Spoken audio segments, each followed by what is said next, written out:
Brexiter Richard Tice argued Michel Barnier was losing his French charm due to the reality of the Brexit trade talks going in the UK's favour. Brexit Party chairman Richard Tice has argued pressure is mounting on the EU to broker a trade deal with the UK, and this is becoming all too clear with how the bloc's chief negotiator Michel Barnier is responding to the latest round of talks. During an interview with Express.co.uk, Mr Tice claimed the EU is not used to not getting their way. He added, "The new Brexit negotiation team is proving the EU will have to compromise and come to an agreement." Mr Tice said, "The EU have got a very good negotiating team. They conned us into agreeing on a ridiculous sequencing process. They have revealed themselves to be strategically very smart and very confident.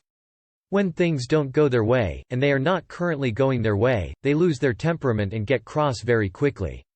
The EU like to hold all the cards and have the upper hand. That is what they got used to with our previous negotiators, that has now changed now."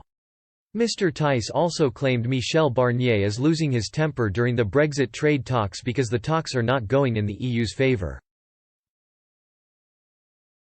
Mr Tice said, "Michel Barnier is suave and sophisticated with this French charm.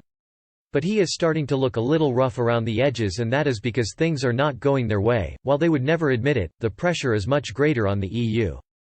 Mr Tice also commented on the growing pressure on the EU to agree on a good Brexit trade deal with the UK due to their economic needs due to coronavirus.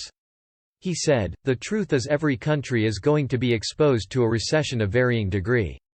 The UK is going to have a deep recession, as will all the countries in the EU, and they want someone to pay the bills.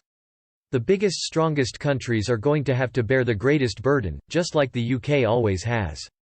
We have always been a cash cow for the EU and paid handsomely. We have also always suffered a massive trade deficit because of it." Mr Tice also reflected on how the coronavirus crisis could impact the EU and their attitude during the Brexit trade talks.